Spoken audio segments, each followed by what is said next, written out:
Well, hello, hello. Welcome back to Conversations with KoGi. I am here with York Walker, playwright. Hello. How Hello. are you, Mr. York Walker? I'm good. I'm good on this Sunday. How are you? Good. I am wonderful. I am blessed. Thank Amen. you. Hallelujah. Please introduce yourself to our audience. Yes, I am York Walker. I am a playwright, screenwriter, Beyonce enthusiast. Um, what else? I'm a Leo. Yeah, I feel like that is me in a nutshell. Yes. And you are not the first person to talk about the love for Beyonce. I think I've had about 4 Beyonce enthusiasts on this platform. Yeah, you have to give credit where credit is due. It's What do you think, before we even get into it, what do you think it is about Beyonce that makes y'all such a, not even a fan, because I feel like it's more than just being a fan. Yeah, I mean, for me, there's the work ethic part. There's for me, I look up to her because she's an artist who works her ass off to get what she Okay. Mhm. to see someone work that hard to amass the things that she has is just really inspiring to me. And then on the second half, it's she's also someone that's like the soundtrack to my life. I've loved her since I was a kid. And so like growing up with an artist that has also grown and changed over time. Um, a lot of her songs are tied to memories and I it's agree. yeah, it's both of those things. I So yeah. agree. I agree with that. Yeah, growing up in Houston, being from Houston, I remember her performing at my HBCU that I went to. She's Yeah. performed at TSU, so I think it was Girl Time. I think that Uh-huh. was the group. So it's like when you've seen someone just persevere, like even if you don't like her music, even if Mhm. you don't know all the lyrics, there's no way you can say that she's not worthy of the accolades, of the praise, of the legendary iconic status. Like, there's no way you can say that. I'm not one of those Beehive members that feels like you have to like her. I think you should, because to me, if you have ears, I feel like you should. Right? But I just need you to just have That's respect it. for the work, Yes. for Mhm. yeah, that's it. Exactly. Exactly. Okay. Okay. Yeah. Because, like I said, it's like it just ranges. It doesn't matter what your profession is or whatever. But I noticed that a lot of my guests are like, and I'm a Beyonce enthusiast. Yeah. Beyonce. Yeah. So, okay, cool. All right.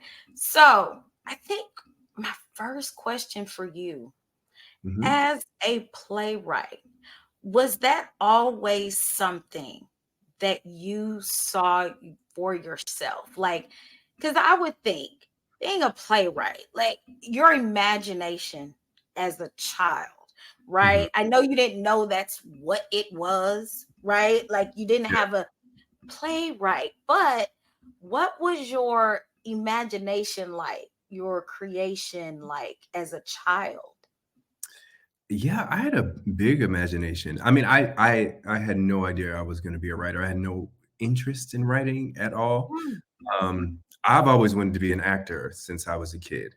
And mhm. so my parents took us to plays when we were younger, and so we would see, like, touring productions of things. We would go see, Disney on Ice and that kinda stuff, Yes. which I love. I just love the spectacle of it. Um, Mhm. and so then I would, like, come home and try to recreate what we saw at the Disney on Ice in my basement skates. Oh. And so I got really, serious about it, Mhm. and so I was trying to figure out ways to make, my basement a stage, and so I remember there was this one time, me and my brother and my sister, I think we were doing Pinocchio, and Mhm. trying to figure out a way to, like, make the whale.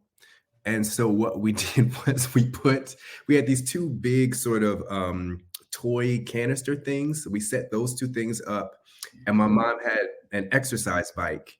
So Right. a blue blanket over the toy canisters and the exercise bike. Mm-hmm. So I would do the pedals for the bike, and that made the fins of the tail of the whale move. Shut.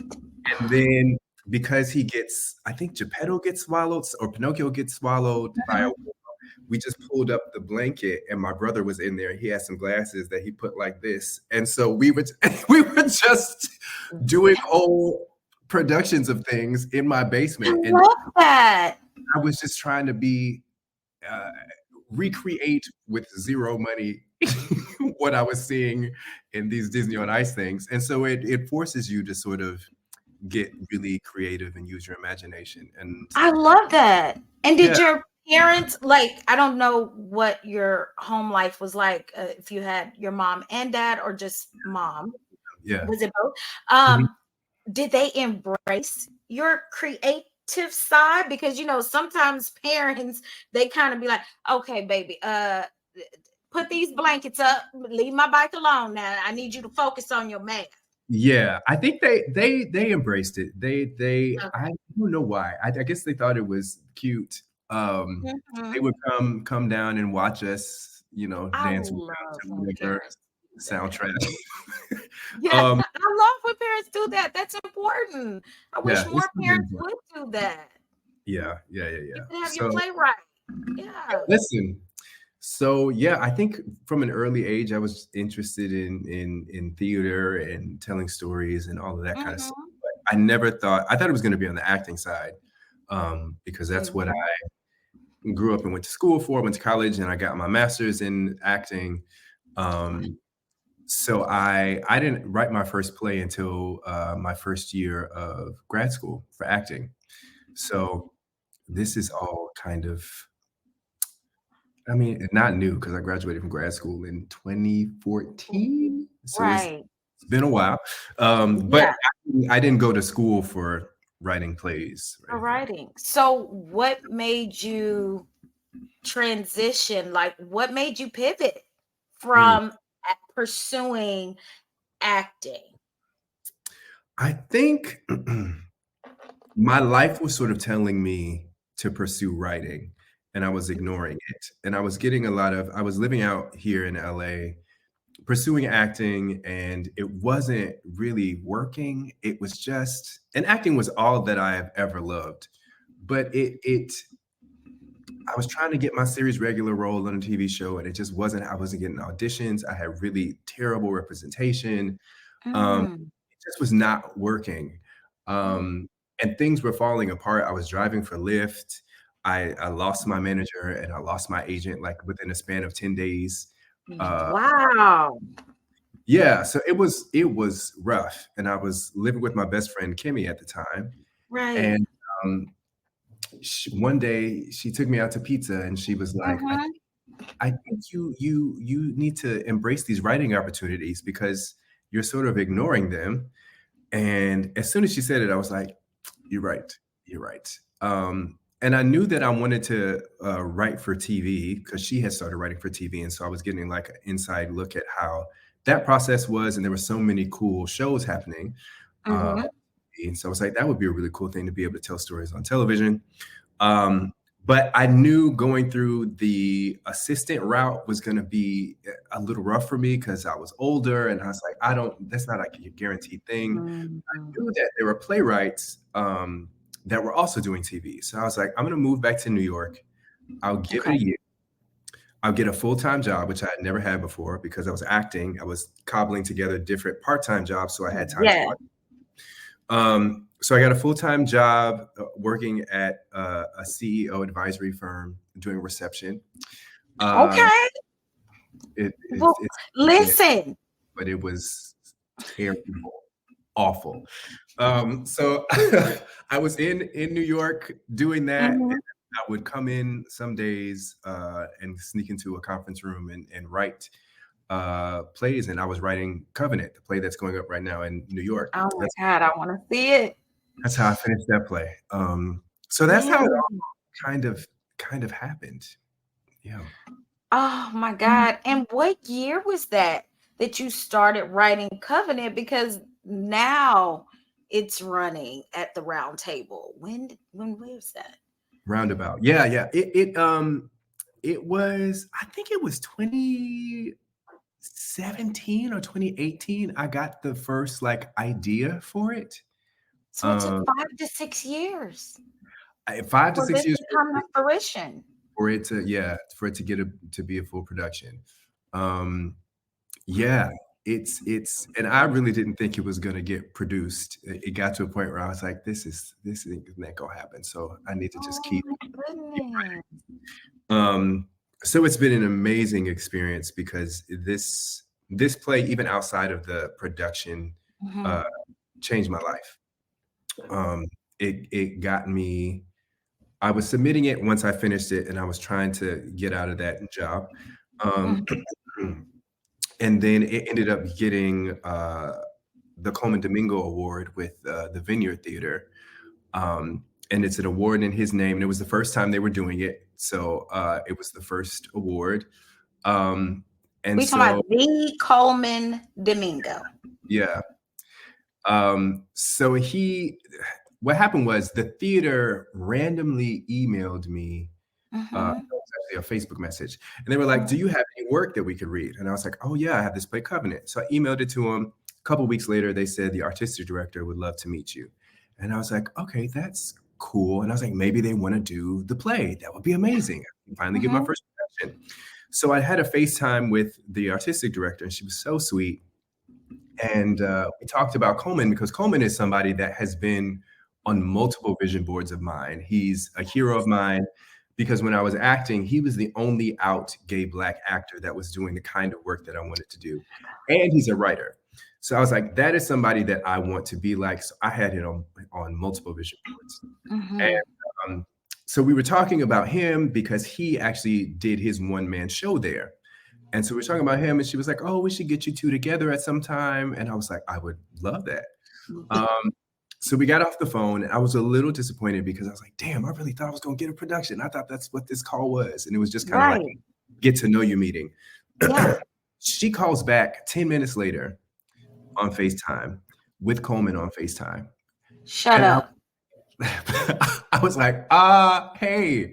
Uh, and he was like, "Hey York, we've been trying to do this award in my name. This is going to be the first one, and I read Covenant. I think it's a really beautiful play, and we want to give you the award for this play." And I was like, "Okay, amazing." Oh. Um, so that's how that happened. And then later he was like, "Do you have reps?" I was like, "I that's something on my list." He was like, "Send me your plays. I'll send them to my agents." So he sent those, met with them, they signed me. So that's how I got my agents. Oh my God, York. So this, That's amazing. yeah, You talk about divine intervention, like you said, you were shuffling in LA. Kimmy was like, baby, listen, yeah, you know, I love you. yeah, Yeah, but no, you you do need too. to go this route and you listen and you did what you needed to do. I know you didn't care for the job, but you went to that conference, but Listen, you went to the conference room, yeah.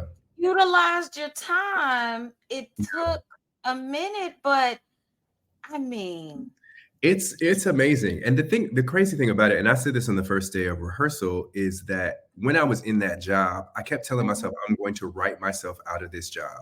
I'm going to do this to pay the bills, and I'm going to write my plays and eventually get out of this job. And so when they flew me in to New York for rehearsal, when I was coming from JFK in my lift, we passed that building that I used to work in. And so it's just so nice to be able to come back to New York now, oh, working on the play that I was writing at that job that I could not stand, and be going past. testimony. It's Yeah. really overwhelming, and I'm so grateful for the opportunity Mm, um, to actually see. the play come to life. Because it's one thing to write a play Right. and have people read it and enjoy it, but it's another thing to actually see it on its feet with costumes and lights and sound and all these other artists coming together to tell this story. Uh, Mhm. so it has been an amazing experience just on that alone. Um, so yeah, Yeah. That's oh my god. Just hearing that, and I love that quote. Like you said, I'm gonna write myself out of this job. yeah, yeah, Like, yeah, that's passion. That's what you call passion. Pure yeah, passion. This is paying the bills, but I'm gonna write myself out of this job. I love that. yeah, So you mentioned Coleman Domingo being the black out gay, that yeah. being on your vision board. How important do you think it is to have a black gay out? Like, how important is it to be out and seeing black gay? Like, I Yeah. think, we don't want anybody to be out until Mm, they're ready. You know what I'm right. saying? That's number one. It's Yeah. very important. Right. But when they are out and when they are seen, how Mhm. important is that for you as a black gay out man in the theater? How Yeah. important? It's so important. I think for me, it took me a while to come out. I came out in my 20s. Um, Mhm. and so I think also being an actor and that being my passion, there weren't many people that I could look to.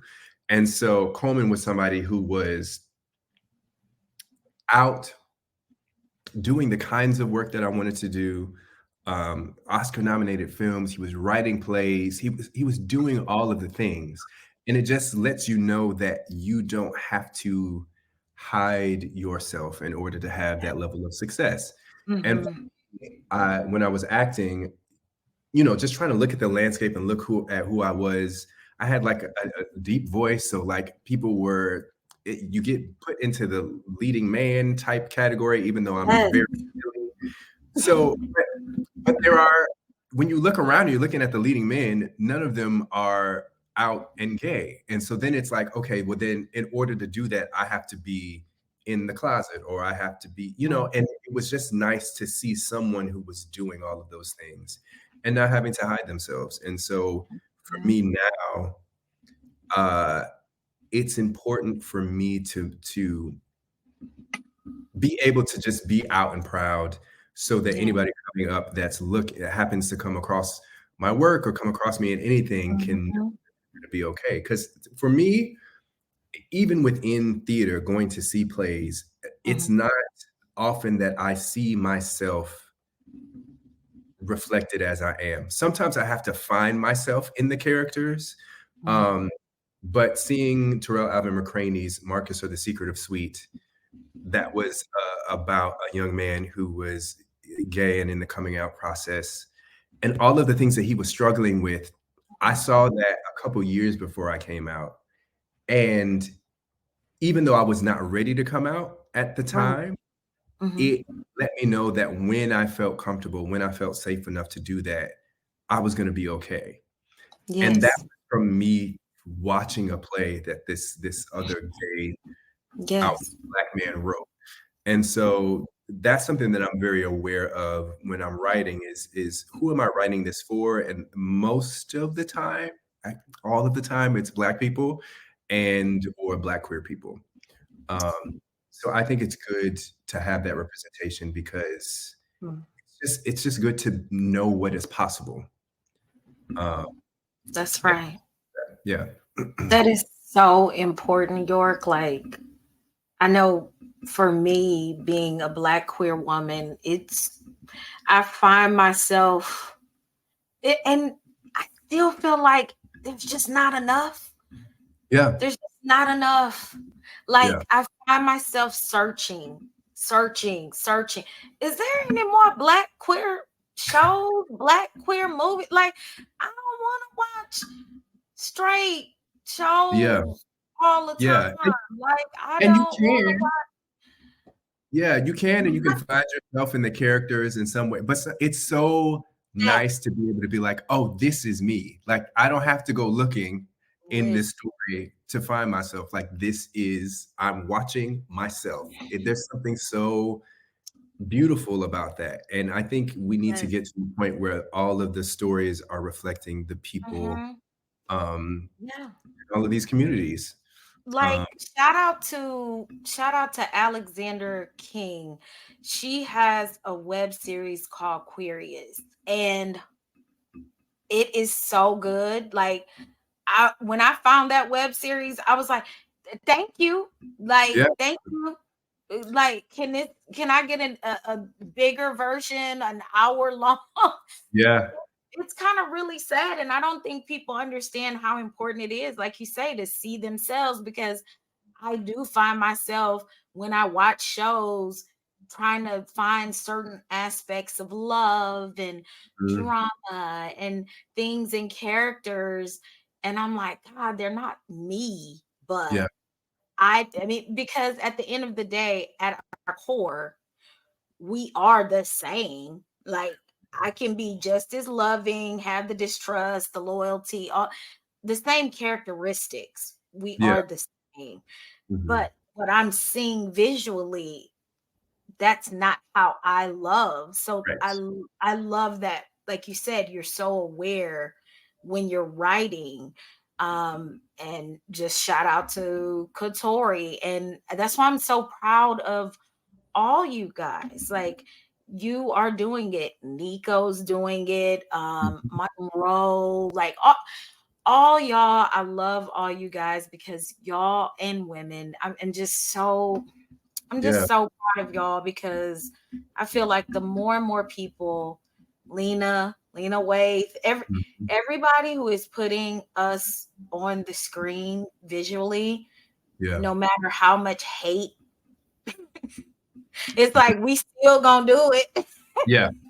It's not easy, but They be yeah. mad as hell, but it be like we still gonna do it. And and you notice how it's like now it's to the point now, the money, the backing, the self-producing. Yeah. We producing now, right? Yeah. We don't even need the other people no more. Yeah. Your own production companies now. Yeah. Yeah. It's important. It's really Mhm. important. So, Yeah. yeah. So thank you. I love that. So who are your top 5 inspirations, would you say? Beyonce, Giselle Knowles Carter, um, would be would be in that group. Mhm. Who else? I would say Colman, Domingo, Mhm. sure. Um, I would say Terrell Alvin McCraney. Mhm. And was that 3? Mhm. Um, Marcus Gardley, who's an incredible playwright, television writer. He just wrote the new Color Purple movie Yes. that comes out on Christmas. He's incredible. um, and then I would say, Who's your number 5? August Wilson. It's a Ooh. Yeah. he's a he's a he's a staple. Yeah. I agree with that. Yeah, I think those are my 5 for different reasons, but yeah. Yeah. I agree with that, definitely. Okay. So, if you could go to a bookshelf Uh-huh.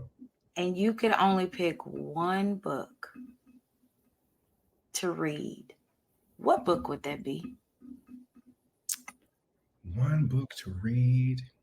Mhm. I have not read it in a while. Mm. The first thing that came to mind was The Bluest Eye. By Toni Morrison. Yeah. Yes.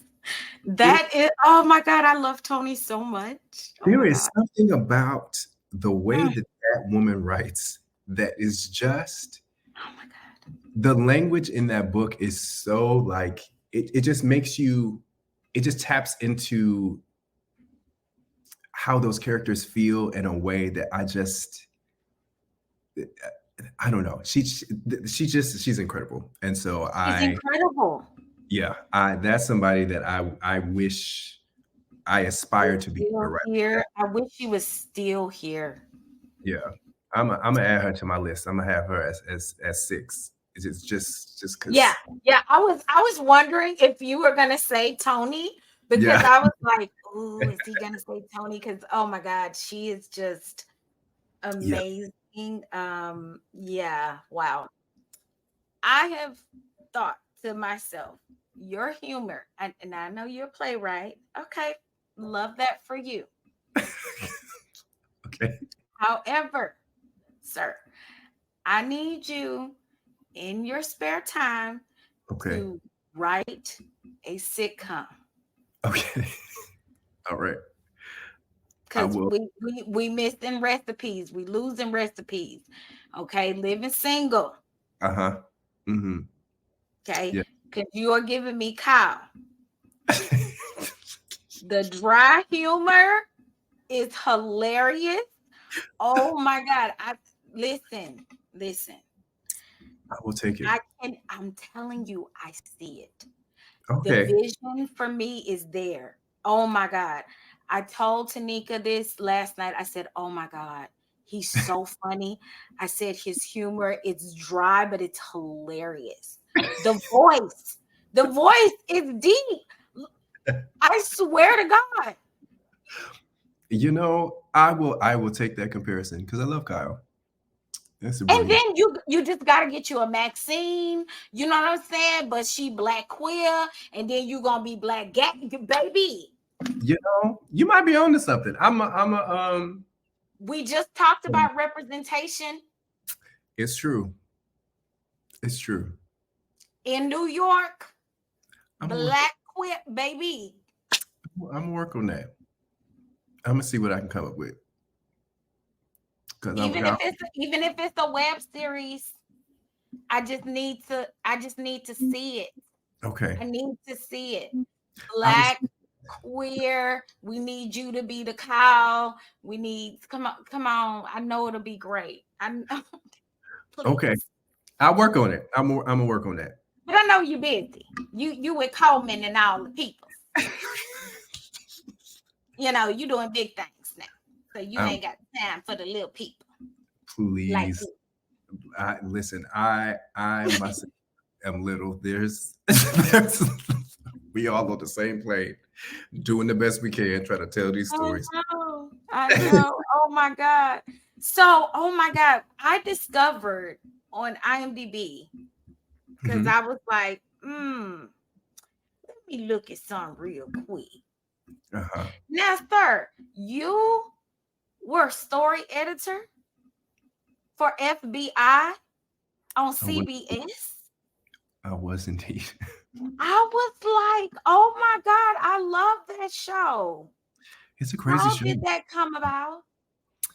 How did that come about? Well, so during the pandemic, I did a workshop with Marcus Gardley, who was in my top 5.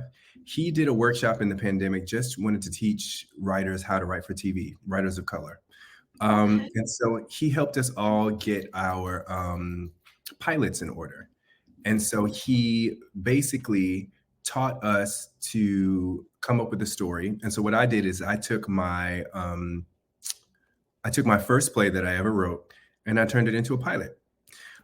So then by the time I got an agent from Colman, they gave that pilot to FBI and they read it and then they hired me.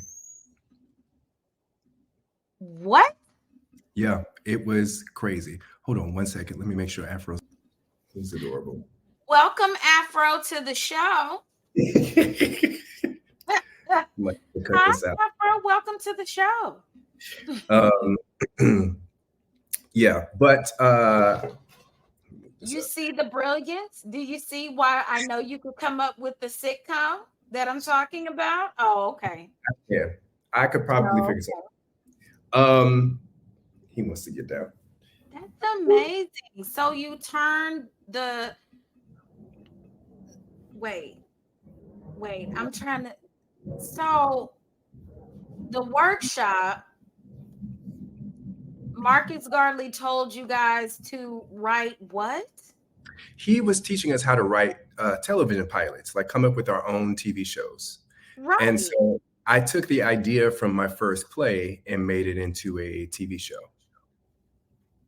And they read that and was like, okay, yeah, you know how to, basically, because a story editor is, you can put stories together. You know how to edit out a script. Is that what is? It's all pretty much the same job. You're all working together trying to get the show to come to life. So you're writing in the showrunner's voice, and Mm-hmm. you're coming up with all of the stories. But FBI is a little different because a lot of the coming up with the individual episodes happen on an individual basis. So basically, each one of the writers in the room would come up with an episode idea, and then you pitch it to the showrunner. If he liked it, then you'd move forward, and you could kind of pull people that you wanted to help you to make the episode. You kind of work outline and do all that kind of stuff until you get to write that episode. So yeah, I think there was just something. The beginning of my pilot was kind of like, I don't know, it was a little. It was a pilot that I wanted to go to HBO, so it was a little provocative, and so Oh, yeah. I think they were interested in that, or it just pulled them in apparently. And so I had an interview, and then later that night, I found out that I got the job. So that was my first TV gig. I mean, and you were on like the whole season 5, right? I did season 4 and season 5. Season 5, yeah. And Yeah, that's awesome because a lot of people during the pandemic, it was rough. it was. Yeah, it was crazy. So that was a blessing for you. It was, and that was the job that got me out of that survival job. So I got that job. Mm. After the interview, I typed up my letter of resignation. And then that night, when I got the call that I had the job, I pressed send. I walked myself on there the next morning, handed them their laptop and their telephone, cellular phone, and Yeah. said, out. And so, yeah. Oh my goodness. Oh, you have had a journey. What do you think is your most rewarding moment, would you say, in your I career thus far? I would say Covenant getting its full production, because when you're writing a play, you're trying to write something. I try to write the type of thing that I would want to see, Mhm. and I thought Covenant would be, if I could get it right, I thought it could be really cool. Mhm. And you never know if it's actually going to work, and so to have everybody contribute, all the designers, the director, and the actors come together to make this thing happen, um, and to see people's reaction to it, especially Black people, Yeah. has been so gratifying. That there's not a better feeling in the world to have people really enjoy Mhm. your work and understand what you were trying to do. Mhm. So yeah, I think that so far has been the best, the best thing. If you could summarize Covenant for those, because people who are watching, they don't know what Covenant is. Like, Yes. Covenant is a play. It is about a young man who leaves his town sort of a disgrace. He wants to play the guitar and be this blues singer, but he's terrible at the guitar. So he leaves town, and then he comes back 2 years later, a blues legend. And it's inspired by the myth of Robert Johnson, who was also a blues legend, who was said to have sold his soul to the devil at a crossroad in order to get his musical talent. So when he comes back, there are rumors in the town that he may have sold his soul in order to get good at the guitar. And so the play sort of spills out from there. Um, but yeah, wow.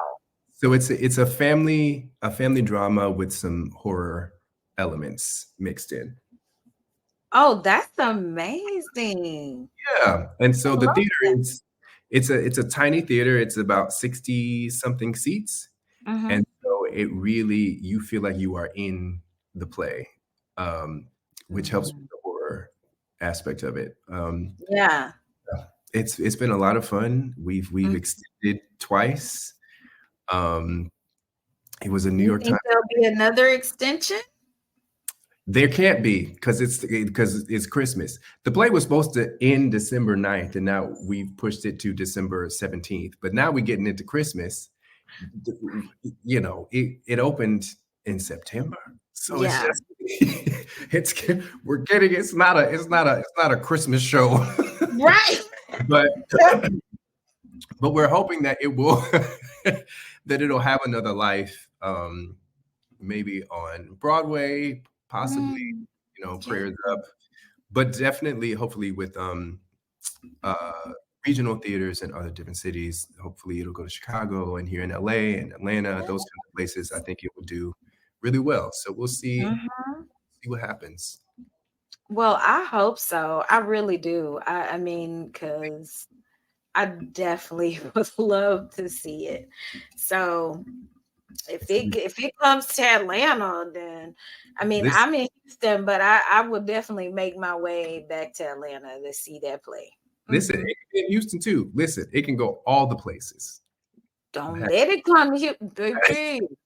I will make my way down to the theater district in Houston, Listen, downtown. Sure will. I will let you know.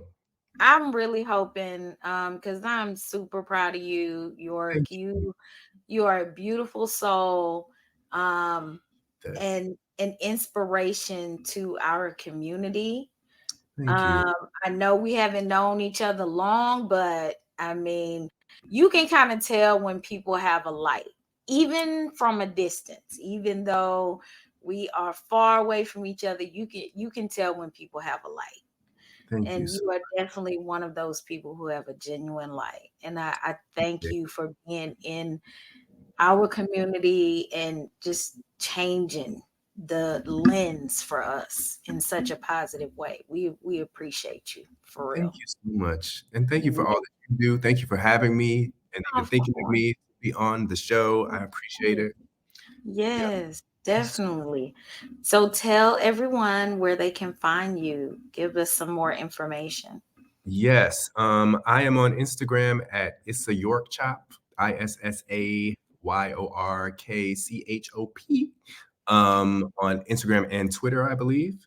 Mhm. Um, and yeah, though I'm not really on Twitter as much as I should You're possibly not. be, but Instagram, love me some Instagram. Yeah, I don't have a website, nothing like that. So No those are website. Where can they get tickets? yeah. If So they it's want with to Roundabout Theater Company in New York City. So you can just go to their website. I want to say, let me not even lie and tell you the wrong website, but if you just Google Roundabout Theater Company, um, the show is sold out. Um, through really? yeah, uh, it yeah, it's sold out. But there are standby tickets. So what you can do is the Okay. day you can go early in the day and get a standby ticket. And usually there's like a couple of people that can't make it to the show each Right. performance, and then you can Hmm. just slide in there and use their seats. Um, Okay. and I've had a lot of friends get in that way. But yeah, check it Oh out. my God. But just it even being sold out till I know December. Oh my God. it's crazy. Congratulations on that. And New York Times critic pick. Yeah, thank you. Ugh, It's been big crazy. things. Big things. I need a sitcom. I don't care. That's Okay, my only request. I got it. I'm gonna write it down. I'm gonna work on it. All right, my dear.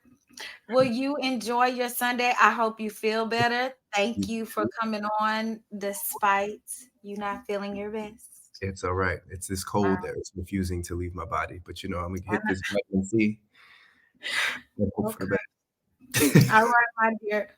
All right. Have a good day. All Thank you. You right. too. All right. Okay. Bye.